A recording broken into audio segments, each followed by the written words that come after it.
Hello viewers, இனி நம்ம பார்க்க போறது My Hero Academia Season 7 Episode 7.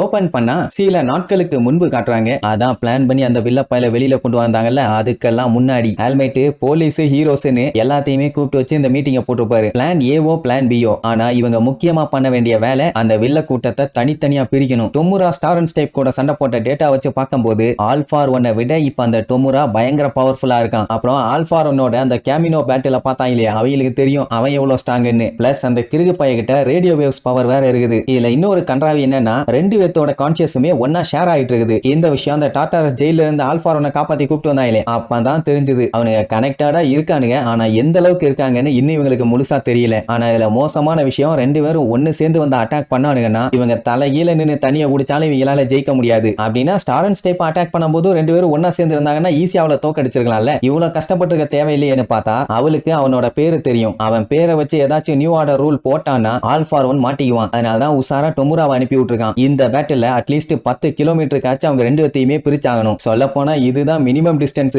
இந்த டிஸ்டன்ஸ் வச்சு இவங்க சண்டை போட்டாதான் ஜெயிக்கிறதுக்கு வாய்ப்பு இருக்குது. கன்ஃபார்மா ஜெயிப்போம்னு கூட சொல்ல முடியாது. இவனு ரெண்டு பேரும் மட்டும் தான் பஞ்சாயத்துனா பரவாயில்லையே, இன்னும் சைடு பீஸுங்க நிறைய பேர் இருக்காங்களே, அவங்க இதை நடக்க விடாம பாத்துக்குவானுங்கல்ல. அதுல ரொம்ப முக்கியமான ஆளு அந்த டாபி தான். அவனோட நெருப்பை இதுக்கு முன்னாடி நம்மளுக்கு கிளியரா எக்ஸ்பீரியன்ஸ் பண்ணிருக்காங்க. ட்ரைனிங் கேம்ப், மவுண்டன் வில்லான்னு எல்லா இடத்துலயும் வந்து பயங்கரமா அட்டூழியம் பண்ணியிருக்கான். அவன் ஒருத்தன் இருந்தாலே போதும் இவங்க பிளான தவிடுபடி ஆக்கிடுவான். அப்படின்னா இவங்க டாபியையும் செப்பரேட் பண்ணும். இன்னும் மெயின் ஆளுங்க ஏகப்பட்ட பேர் இருக்காங்களே, அவங்க எல்லாத்தையுமே தனித்தனியா செப்பரேட் பண்ணும். அப்பந்தாண்டா எல்லாத்தையும் தனித்தனியா வச்சு நசுக்க முடியும்னு சொல்லிட்டு பிளான் ஆர்டர் வைஸ் இப்படித்தான் போட்டிருப்பாங்க. ஃபர்ஸ்ட் ஷின்சோவோட பிரெயின் வாஷிங் டெக்னிக்கை யூஸ் பண்ணி யூகாவையும் அவனோட ஃபேமிலியையும் நடிக்க வச்சு ஆல்ஃபார் ஒன்னை வெளியில கொண்டு வரணும். அவனு நோட்டீஸ் பண்ணாம வந்துட்டானா, ஆனா வந்தவன் சும்மா இருக்க மாட்டானா, அதுவும் நல்லாவே தெரியும். அடுத்தடுத்த ஆளுங்க எல்லாத்தையுமே இறக்குவான். அந்த டைம்ல தான் இவங்க ட்ராயிங்கிற சிஸ்டத்தை யூஸ் பண்ணி அவங்கள லாக் பண்ணும். அதுக்கப்புறம் தான் ஸ்பிளிட் பண்ணும். ஆனா அதுக்கு இவங்களுக்கு ஏகப்பட்ட பேர் தேவை. மொத்த பேரும் ஒரே இடத்துல இருந்தாங்கன்னா கண்டிப்பா ஆல்ஃபார் ஒன் கண்டுபிடிச்சிருவான். அதுக்காக தான் நெய்டோவை யூஸ் பண்ணி குரோகிரியோட வார் பவரை காப்பி பண்ண வைப்பாங்க. அவன் அந்த பவரை வச்சு போர்ட்டலை கிரியேட் பண்ணுவான். அது வழியா ஹீரோஸ் வந்துருவாங்க. அது மட்டும் இல்லாம அவன் 5 டிஃபரெண்ட் லொகேஷனுக்கு அவன் போர்ட்டலை ஓபன் பண்ணுவான். அந்த ஏரியாவுக்கு தான் ஒவ்வொரு குரூப்பையும் தள்ளி விடணும். அதுல டொமுரா ஷிகாராக்கிய யூஏவோட காஃபி இன் தி ஸ்கை அந்த இடத்துக்கு டெலிபோர்ட் பண்ணும். சோ அது நினைச்ச மாதிரியே பண்ணிட்டாங்க. அந்த இடத்துல அவனால டெக்கே பவரை யூஸ் பண்ண முடியாது. அது மட்டும் இல்லாம நெய்டோ ஐசமாவோட எரேசர் பவரை காப்பி பண்ணி அதை டொமுரா மேல யூஸ் பண்ணும்போது ஆப்வியஸ்லி அவனோட குவிக்ஸ் பவரை யூஸ் பண்ண முடியாது. அப்பதான் ஹையர் ரேங்க்ல இருக்க ஆளுங்க எல்லாருமே அவனை ரவுண்ட் அப் பண்ணுவாங்க. இவங்க எல்லாரும் தான். அதே நேரம் ஆல்ஃபார் ஒன்னை குங்கா வில்லாக்கு டிரான்ஸ்போர்ட் பண்ணிடுவாங்க. அங்கேயும் எண்டேவர், ஹாக்ஸ் அவங்க இவங்கன்னு பெரிய பெரிய ஜாம்பவான்களா இருப்பானுங்க. அதே நேரம் டாபி, மேட்மேன் அவங்க எல்லாத்தையுமே கேமினோ வார்ட் கிரவுண்ட் 0க்கு டிரான்ஸ்போர்ட் பண்ணிடுவாங்க. அவங்கள பொளந்துகிட்ட ஒரு டீம். இந்த டோகா மட்டும் தான் எப்ப என்ன பண்ணுவானே சொல்ல முடியாது. அதனால அவளை தனியா ஒக்கட்டோ ஐலாண்டுக்கு டிரான்ஸ்போர்ட் பண்றதா பிளான். அங்கதான் கேங் ஆர்காவோட டீம் மொத்தமும் இருப்பாங்க. அப்புறம் இந்த சில்லற கேசுங்க எல்லாம் சில பல பேர் இருப்பாங்களே, அவங்க எல்லாத்தையும் டக்கோபா நேஷனல் ஸ்டேடியத்துக்கு டிரான்ஸ்போர்ட் பண்ணிடுவாங்க. அதுலயும் சில பேர்த்த ஸ்பிளிட் பண்ண முடியாம இங்கே இருப்பாங்கல்ல, அவங்கள சிஸ்டம் ட்ராயை யூஸ் பண்ணி கம்ப்ளீட்டா புடிய ட்ரை பண்ணுவாங்க. அப்படி முடியலையா ரிமைனிங் இருக்க ஹீரோ டீம்ஸ் வச்சு அவங்கள பொளந்து கட்டுவாங்க. அண்ட் மாக்கியா, குரோகிரி இவனிலுமே டேஞ்சரான ஆளு புடிச்சு வச்சிருக்காங்க. மேபி அவங்களுமே தப்பிச்சு வர வாய்ப்பு இருக்குது. சோ அவங்கள செக்யூர் பண்றதுக்குமே சில பல ஹீரோஸ் அங்க இருப்பாங்க. சோ இப்படி 8 இடத்துல தான் இவங்க சம்பவம் பண்ண போறாங்க. இந்த பிளான போட்டது டிடெக்டிவ் சுகாவுச்சி, ஐசமா, அப்புறம் நம்ம ஆல்மைட். இவங்க 3 பேரும் பிளான் பண்ணி இப்படி ஒரு பிளானா போட்டிருப்பாங்க. இந்த 2வது கொடூரமான சண்டையில டெஃபினட்டா நம்ம வின் பண்ணி ஆகணும்னு சொல்லி வெறியோட சொல்லுவாரு. சரி, அப்படியே கட் பண்ணி இப்ப காட்டுறாங்க. ஒரு எபிசோடு அந்த நைட்டோ ஐசமாவோட எரேசர் பவரை காப்பி பண்ணி டொமுராவோட குவிக்ஸ் எல்லாத்தையும் பிளாக் பண்ணிட்டு இருந்தால, இப்ப என்னன்னா ஐசமாவால மூவ் பண்ண முடியாது. அப்படி பண்ணா 5 நிமிஷத்துக்கு மட்டும்தான் அவனால அந்த பவரை ஹோல்டு பண்ண முடியும். அதனால கூடவே உட்கார்ந்துட்டு இருக்காரு. நம்ம இசுகு பாயிலுக்காண்டி தான் இப்படி ஒரு சிச்சுவேஷனையே அவங்க கிரியேட் பண்ணாங்க. ஆனா அவனே இங்க இல்ல. அதான் என்ன பண்றதுன்னு தெரியாம முடிச்சிட்டு இருக்கும்போது போன டைம் குவிக்ஸ் பவர் இல்லாட்டியுமே திடீர்னு எக்கச்சக்கமா கைய வர வச்சு பயங்கரமா அட்டாக் பண்ணால, இப்படி ஒரு பவர் அவனுக்குள்ள இருக்குங்கிறத பார்த்துட்டு எல்லாம் மிரண்டுட்டாங்க. இவங்க இவ்வளவு ப்ரிப்பேர்டா இருக்கும்போது வில்ல பாயிலுக்கு அவனுங்க எவ்வளவு ப்ரிப்பேர் ஆயிருப்பானுங்க. காமக்கா அந்த கையை அப்படியே வளர்ந்துகிட்டே போகுது. அதனால அந்த இடமே நிரம்புதுன்னா பாருங்க. இது கன்ஃபார்மா குவிக்ஸ் பவரே கிடையாது. ஹெட்ஷாட் அவனை செக் பண்ணி பார்க்கும்போது அந்த விரல் எல்லாமே அவனோட பிசிக்கல் பாடியில இருந்து வளர்ந்து வர்றது நல்லாவே தெரியுது. அதுவும் முடி மாதிரி வளர்ந்துகிட்டு இருக்குது. முடியாச்சும் மாச கணக்குல விடணும். ஆனா இது அப்படி இல்ல, கர்ண கொடூரமா இருக்குது. அட அவனோட பாடியில ஏகப்பட்ட குவிக்ஸ் பவர் இருக்குது இல்ல, அது எல்லாத்தையுமே டீல் பண்றதுக்காக தான் அவனோட பாடி இப்படி ஒரு நியூ ஃபார்முக்கு மாறி இருக்குது. இப்படிதான் சூப்பர் ஹியூமன் சொசைட்டியே மாறிட்டு வருது. இதைத்தான் அந்த டாக்டர் கரக்கியும் சொல்லியிருக்கான். ஆனா அதை நீங்க மூடி மறைச்சிட்டீங்க. என்ன புரியலையா அப்படி இப்படின்ட்டு அவன் பாட்டுக்கு பேசிட்டு இருக்கான். அப்ப மிர்கோ கச்சான பிளான பார்த்துட்டு இது எல்லாரும் போட வேண்டிய சண்டை, நீ மட்டும் ஏன்டா வேடிக்கை பார்த்துக்கிட்டு இருக்க, இப்படி பண்ணு அப்படி பண்ணுமாலா, அவன் என் பேர் இது அதை ஒழுங்கா சொல்லிட்டு சண்டை போடுவான். ஜீனிஸ்ட் வண்டியா திட்டுவான், ஏண்டா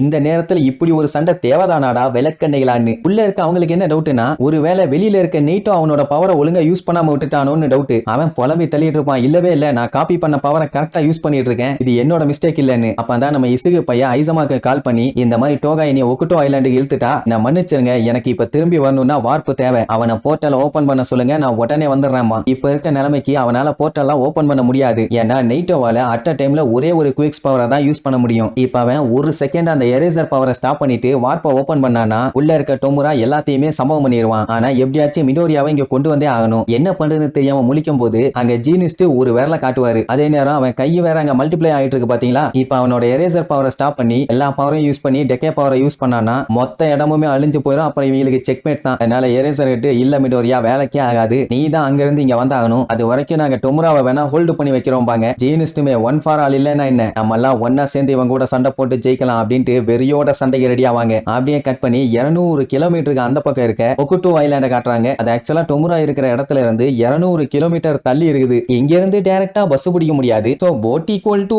20 into 40 into 80 equal to rickshaw taxi. இப்ப கிளம்பினாலும் ஒரு 3.5 இருந்து 4 மணி நேரத்துக்குள்ள போய் சேர மாட்டான். ஆனா அதுக்குள்ள அவனுக்கு அங்க சங்கு ஊதிடுவானுங்களே, 10 நிமிஷமே அங்க தாக்கு பிடிக்க முடியல. இதுல எங்கத்த போறது. இதுல வேற இந்த ஒக்குட்டோ ஐலாண்டு தான் டூரிஸ்டுக்கான அட்ராக்ஷன் பிளேஸ் ஆமா. இங்க தான் ஃபிஷ் அக்வாரியம் எல்லாம் இருக்குது. இந்த சண்டைக்கு அப்புறம் இருக்காதுன்னு நினைக்கிறேன். இத்தனைக்கும் கேங் ஆர்கா தான் அந்த அக்வாரியத்தோட டைரக்டரே. அங்க சாதாரண ஆளுங்க சண்டைக்கு வந்தா பரவாயில்லையே, நோமூஸ் எல்லாம் வந்துருக்குது, பாடியை தனித்தனியா கழட்டி எல்லாம் அட்டாக் பண்ணுதுங்க. அதுங்க கூட மரணத்தனமா சண்டை போயிட்டு இருக்குது. இதுக்கு முன்னாடி இவங்க பார்த்த நோமுவை கண்டமேனிக்கு போட்டு அடிப்பாங்க, பாடி எல்லாம் பிச்சுக்கும், அதுக்கப்புறம் ஒண்ணு சேர்ந்து ஹீல் ஆகும். ஆனா இங்க அதுங்களே பாடியை பிச்சு வச்சு அடிக்குதுங்க. இதுல இப்படி இருந்தா என்ன பண்ண முடியும். அதுலயும் பிளேட வாயில இருந்து எக்கச்சக்கமா வர வச்சு ஒருத்தன் அட்டாக் பண்ணுவானே, அந்த வீணா போனவனும் அங்கதான் இருக்கான். இப்படியே அங்க சண்டை மரணத்தனமா போயிட்டு இருக்குது. டோகாவோட டார்கெட் யாருன்னு பார்த்தா நம்ம இசுகு தான். உன்னை எனக்கு பிடிக்கும்ல, ஆனா கொல்லுவேலே, என்னை விட்டு போகாதலன்னு பண்டகண்டியா டயலாக் எல்லாம் அடிச்சுக்கிட்டு அட்டாக் பண்ண வருவான். நம்ம இசுகுவால எப்பவுமே டேஞ்சரை சென்ஸ் பண்ண முடியும், ஆனா இவ அட்டாக் பண்ண வந்தா சென்ஸ் பண்ண முடியல. இப்படி எல்லாம் இருக்கிறாங்களான்னு இசுகுக்குள்ள இருக்காங்களே பழைய ஒன் ஃபார் ஆல யூஸ் பண்ணவங்க, அவங்களே மிரண்டுருவாங்க. ஏமா டோகா, நோக்கு என்னதாமா வேணும், எதுக்கு என் உசுர வாங்கிட்டு இருக்கேன்னு கேட்டா, நீ என்னோட பாய் ஃப்ரெண்டா இருக்கணும்பா. அவ ஆக்சுவலா ஜென்யூனா தான் இதை கேட்கறா, அதனால தான் நம்மளால டேஞ்சரை ஃபீல் பண்ண முடியல. இந்த ஒன் ஃபார் ஆலோட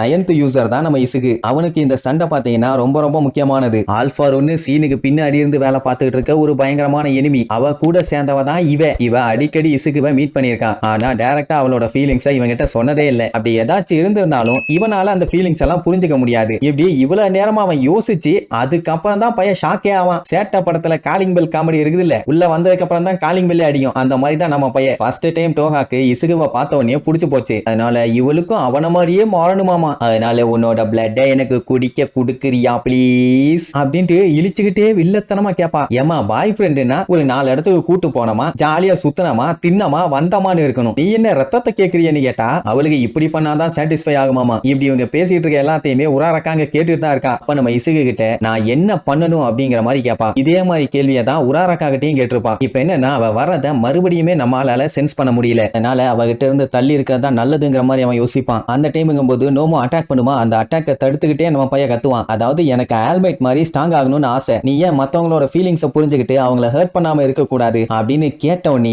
அவளுக்கு டப்புன்னு ஸ்ட்ரைக் ஆகுறது அவளோட பேரண்ட்ஸ் தான். ஏன்னா அவங்களும் இதையே தான் சொல்லுவாங்க, நார்மல் குழந்தை மாதிரி இருமா, நார்மலா இருன்னு. ஆனா அவ எங்க நார்மலா இருக்கா, எல்லாத்தையும் சம்பவம் பண்றதுதானே அவளோட பொழப்பே. நம்ம உராராக்கா அவளை மீட் பண்ணப்ப என்ன சொல்லியிருப்பா, இஷ்டத்துக்கு நீ வாழ்ந்து மக்களை த்ரெட்டன் பண்ணிட்டு இருந்தீன்னா அதுக்கான விளைவுகளையும் நீ தான் ஏத்துக்கணும்னு இருப்பா. இப்ப இசுக்குவும் அதே மாதிரி தான் சொல்றான். இப்ப அவளை பொறுத்த வரைக்கும் இசுக்கு, உராராக்கா, அவளோட மம்மி, டேடின்னு எல்லாருமே ஒரே விஷயத்தை தான் என்கிட்ட சொல்றீங்கன்னு உடனே அவங்க 2 பேரும் அப்படியே ஷாக் ஆயிருவாங்க. அப்போ ஒரு சின்ன பிளாஷ்பேக், அதான் கிளிஃப் மேல நம்ம உராராக்காவும் இசுகுவும் பேசிக்கிட்டாங்களே. என்னன்னா அந்த டைம் உராராக்கா டோகாவை பத்தி ரொம்பவுமே கவலைப்பட்டா. ஏன்னா கடைசி அவளை பார்க்கும்போது அவ ரொம்பவும் சோகமா இருந்தா. அப்படின்னா அவளுக்குள்ளேயும் ஏதோ ஒரு கவலை இருக்குதுன்னு அவளுக்கு தெரியுது, ஆனா என்னன்னு தெரியல. இங்க டோகா ஹீரோஸ் எல்லாருமே மக்களை காப்பாத்துறதுல மட்டும்தான் குறியா இருப்பாங்க, என்னோட ஃபீலிங்ஸ் எல்லாம் அவங்களுக்கு புரியாதுன்னு சொல்லிட்டு டேக்குவ கண்டமே நீங்க அட்டாக் பண்ணுவா. உடனே உராராக்கா இடையில பூந்து அவளை அமைக்க பிடிச்சு, நான் கடைசியா போட்ட சண்டையில இருந்து உன்னை பத்தி தான் நினைச்சிட்டு இருக்கேன், ஏன் இப்படி பண்றேன்னு கேட்டா, நான் உன்னைய பத்தி நினைக்கவே இல்லையே, என்னோட ஃபீலிங்ஸை அவன் தான் அண்டர்ஸ்டாண்ட் பண்ண முடியும்னு நான் நினைச்சேன், ஆனா அவனுமே புரிஞ்சுக்கல. அப்படி இருக்கும்போது எனக்கு எதை பத்தியுமே கவலை இல்ல, இந்த உலகம் நீ ரிஜெக்ட் பண்ணுச்சுன்னா இந்த உலகத்தை நானும் ரிஜெக்ட் பண்ணுவேன், எனக்கு ரொம்ப கவலையா இருக்கு உராராக்கா, நீயாச்சும் புரிஞ்சுக்குவேன்னு நினைச்சேன். ஏன்னா நீயும் நானும்னு சொல்லிட்டு கத்திய வச்சு ஷோல்டர்லயே ஒரு இறக்கி இருப்பான். அவ்வளவுதான், உராராக்கா காலின்னு நினைச்சிட்டு இருக்கும் போதுதான் இடையில ஃப்ரப்பி வந்து ஒரு மிதி அப்படியே திருச்சிருவான். அதுக்கப்புறம் அவனோட பிளாக் பெப்பர் வச்சு அவளை அலேக்கா லாக் பண்ணி வச்சிருவான்னு வைங்க. உராரக்காக்கு ஏதாச்சும் பஞ்சாயத்தான்னு பார்த்தா ஒண்ணும் இல்ல, கத்தியில மட்டும் தான் குத்தி இருக்கா, அதுவும் சரியாயிரும்பா. இந்த டோகா புள்ளிய பிரிடிக்ட் பண்ண முடியல, எல்லாம் பச்சை மண்ணு மாதிரி பேசிக்கிட்டே வரான், பொசுக்குன்னு கத்தி எடுத்து சொருகிடுறான். அதனால தான் அவளை இந்த மாதிரி ஒரு ஐலாண்டுக்கு தள்ளி விட்டது. ஆனா அதுவே இவங்களுக்கு பெரிய தலைவலி ஆகும்னு எக்ஸ்பெக்ட் பண்ணவே இல்லை. உடனே ஃப்ரப்பி இசுகு கிட்ட, நீ இங்க இருந்து டைலாக் அடிச்சுட்டு இருக்கிறதுக்கெல்லாம் சுத்தமா டைம் இல்ல, நம்மளோட பிளானே டோட்டலா வேற, இவங்க எல்லாத்தையும் நாங்க பாத்துக்கிறோம், நீ சட்டு புட்டுன்னு கிளம்புற வழியா பாடுறா விளக்கண்ணே. அந்த டொமுராவை காலி பண்ணாதான் இந்த உலகத்துக்கே ஒரு விடிவு காலம் பிறக்கும், இல்லைன்னா இந்த மொத்த உலகமே அழிஞ்சு போயிடும். இப்ப எல்லாருமே உன்னை நம்பிதான் இருக்காங்க, உன்னோட பெஸ்ட காமி அப்படின்னவனே அவனும் சரி ஓகேன்னு சொல்லிட்டு இருப்பான். அந்த டைம் டோகா மறுபடியும் அவனை அட்டாக் பண்ண வருவாளா, அதுக்குள்ள நம்ம பையன் ஒரு ஜம்ப போட்டு அப்படியே சல்லுன்னு கிளம்பிடுவான். போகும்போது அவனோட ஏர்ஃபோர்ஸையும் யூஸ் பண்ணிக்குவான், ஏன்னா அப்பதான் பேலன்ஸ் பண்ண முடியும்னு. ஆனாலுமே இந்த ஸ்பீடு பத்தாது, பிளாக் வைப்பை யூஸ் பண்ணானா இன்னும் ஃபாஸ்டாவே போலாம். ஆனா இங்கதான் பிடிக்கிறதுக்கு எந்த ஒரு பில்டிங்குமே இல்லையே, போற வழியில தண்ணியில தாளம் போட்டுக்கிட்டே தான் போகணும். அந்த டைம் தான் ஒன் ஃபார் ஆலோட செகண்ட் யூசரான குடோ வந்து, நீ ரொம்பவுமே குழம்பி போயிருக்க,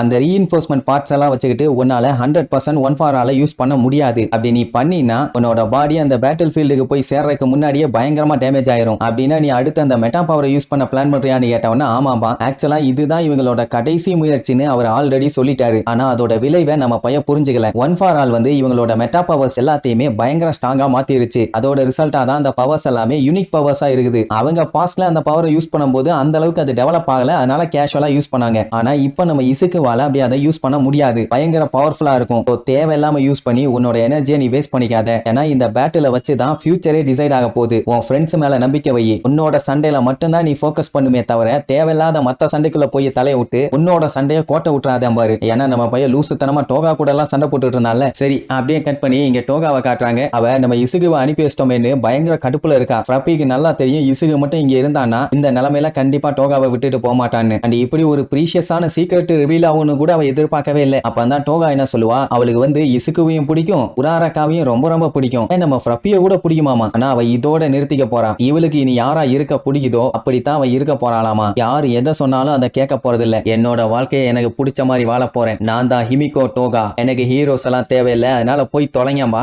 அவ என் பேர் ஒச்சக்கா உராரக்கா, எனக்கு என்ன தோணுதோ அதைத்தான் நான் பண்ணுவேன்பா, ரொம்ப முக்கியம். சரி இப்படி கிறுக்குத்தனமா அந்த ஐலண்ட்ல சண்டை போயிட்டு இருக்குது. அப்படியே கட் பண்ணி கேமினோ வார்டு கனகாவாவை காட்டுறாங்க. அந்த இடமே சும்மா தக தக தகன்னு கொழுந்து விட்டு ப்ளூ கலர்ல எரிஞ்சுக்கிட்டு இருக்குது. இப்படி எரிஞ்சா அது யாரோட வேலை, டாபி தான். ஆல்ரெடி ஹீரோஸோட எண்ணிக்கை கம்மியா இருந்துச்சு, இப்போ நான் பார்த்த வேலையில இன்னும் கம்மியாயிருச்சு அப்படின்ட்டு அந்த நெருப்பு கடையில காட்டுறாங்க. ஏகப்பட்ட ஹீரோஸ் செத்து கிடப்பாங்க. நோமுசும் வேற கர்ண கொடூரமா இருக்குங்க. ஆக்சுவலா இதே மாதிரி தான் நோமுசை வச்சு இதுக்கு முன்னாடி சிட்டிக்கு நடுவுல ஒரு பெரிய கலவரம் ஒன்று நடந்துச்சு, அதான் பேட்டில் ஆஃப் ஹவுசோ. இப்போ அதை பாக்குற மாதிரியே ஒரு ஃபீலிங். அந்த எடுபட்ட பயலோட ஹீட் ரொம்ப அதிகமா இருக்கிறதுனால லிடாவால மூவ் பண்ண முடியல, ஏன்னா ஓவர் ஹீட்டா இருந்தா அவனோட இன்ஜின் வேலை செய்யாது. அதனாலயே அவன் பக்கத்துலயே அவனால போக முடியல. அவன் வந்தான்னா நெருப்பா தான் யூஸ் பண்ணுவான்னு இந்த விளக்கணைக்கு தெரிய வேண்டாமா அப்படின்னா வேற இடத்த சூஸ் பண்ணிட்டு போயிருக்கலாம்ல, கிறுக்கு முட்டா பைய. இப்ப அவனுக்கு என்ன காண்டுன்னா அவன் கூட அவனே இப்ப பேசிட்டு இருக்கான். இந்த டைமும் எண்டேவர் அவனை மதிக்கலன்னு உள்ளுக்குள்ள ஃபயர் இன்னும் எரிஞ்சுட்டு இருக்குது, வெளியிலயும் எரியுது, டபுள் சைடுன்னு வைங்களேன். இவனை காலி பண்ணுன்னா அவரு தான் இங்க வந்திருக்கணும், ஆனா அவரு வராம அவரோட சைடு கிக்ஸ் எல்லாத்தையுமே அனுப்பி விட்டுருக்காரு. சொல்ல போனா டோடரோக்கியும் இங்கதான் இருக்கான் அப்படின்னா இதுதான் அவரோட ஆன்சரான்னு அப்படியே பிளாஷ்பேக் எல்லாம் யோசிச்சு பார்ப்பான். கடைசியா அவரை மீட் பண்ணும்போது நரகத்துல என்னோட டான்ஸ் ஆட வாங்கன்னு சொல்லி டாபி டான்ஸ் ஆட கூப்பிட்டுருப்பான். அவரு எதிர்பார்க்கவே இல்ல அவரோட பையன் இவ்வளவு கருண கொடூரமா மாறி இருப்பான்னு. அதனாலேயே மனுஷன் உடஞ்சு போயிட்டாருன்னு வைங்க. மறுபடியும் அவரை எமோஷனலா அட்டாக் பண்ணி அவரோட பேரை கெடுத்து நாரடிக்கணும் தான் டாபியோட ஒரே குறிக்கோள். இப்ப ஆளு வரலன்னு உடனே அவனுக்கு இன்னும் கடுப்பாகுது. இங்க நம்ம எண்டேவரோட ஆளுகளால நெருப்ப தாக்க பிடிக்க முடியல, பட் இருந்தாலுமே அவர் சொன்னதை ஃபாலோ பண்ணுவோம், இவனை எப்படியாச்சும் தடுப்போம்னு நம்ம எண்டேவரோட சைடு கிக்ஸுங்க எல்லாம் பெரிகொண்டு சண்டைக்கு நிக்கிறாங்க. ஏன்னா அவங்க எல்லாத்துக்குமே அவர் மேல அவ்வளவு மரியாதை. என்னைக்குமே மனுஷன் பொய் சொன்னதில்ல, அவர் வேலையை தப்பா பார்த்தது இல்ல, இப்பவும் சரி எப்பவும் சரி. சோ பர்னிலாம் கடைசி வரைக்கும் நின்னு சப்போர்ட் பண்ணுவேன்பா. டோடரோக்கி என்ன சொல்லுவான், நான் இங்க வந்ததே உன்னை தடுக்கிறதுக்காக மட்டும்தான், வேற எந்த காரணத்துக்காகவும் இல்லம்பா. அவன் உன்னை நீ நம்ம டேடியோட தலையாட்டி பொம்மையாவே மாறிட்ட, அப்படிலாம் ஒண்ணும் இல்ல, அப்படி உன்னை நான் அவாய்ட் பண்ணிட்டு எல்லாம் ஹீரோவா இருக்கணும்னு எனக்கு அவசியமே இல்லன்னு வேற சொல்லுவான். அப்ப டாபி என்ன சொல்லுவானா, இப்ப இந்த பேட்டிலே ஒருத்தருக்கும் இன்னொருத்தருக்கும் சும்மா நடக்கிற சண்டை இல்ல, அதாவது ஒரு சோல்ஜர்ஸ் கூட்டம் யாரோ ஒருத்தர் போட்ட ஆர்டர் காண்டி சண்டை போற மாதிரி கிடையாது. இந்த சண்டையில ஒவ்வொருத்தருக்குமே ஒவ்வொரு ஃபீலிங்ஸ் இருக்குது. ஒரு சில பேர்த்துக்கு சுதந்திரமா வாழணும், ஒரு சில பேர்த்துக்கு இந்த உலகத்தையே மாத்தணும், ஒரு சில பேர் இந்த உலகத்தையே அழிக்கணுங்கிறாங்க. இப்படித்தான் ஒவ்வொருத்தருமே வெறி கொண்டு அவங்களுக்கான மோட்டிவ்க்கு சண்டை போட்டுட்டு இருக்காங்க. மொத்தத்துல இந்த சூப்பர் ஹியூமன் சொசைட்டியே அதோட லிமிட்டை ரீச் பண்ணிருச்சு. இப்படி எல்லாம் வண்ட வண்டியா டயலாக் பேசின உடனே டோடரோக்கி பார்த்துட்டு, ஏன்டா டேய் அந்த தீ விபத்துல சிக்கி உயிரோட தானே இருந்தேன், அப்புறம் ஏன்டா திரும்பி வரலன்னு கேட்டா, உனக்கு தெரியணுமா, என்ன இருந்தாலும் நான் உன்னோட அண்ணன் தானே, சரி பரவாயில்ல சொல்றேன், டாபியா எப்படி மாறினேன்னு இப்ப நீ வேணா தெரிஞ்சுக்க அப்படின்ட்டு அவன் கதை என்னன்னு சொல்ல வருவான். பார்க்கலாம் அந்த கதை எப்படி ஒர்த்தா இருக்குதா இல்லையான்னு. சரி அப்படி அவன் என்ன முரட்டு சம்பவத்தை சொல்ல போறான்னு நம்ம அடுத்தடுத்த எபிசோட்ல பார்க்கலாம். டாடா.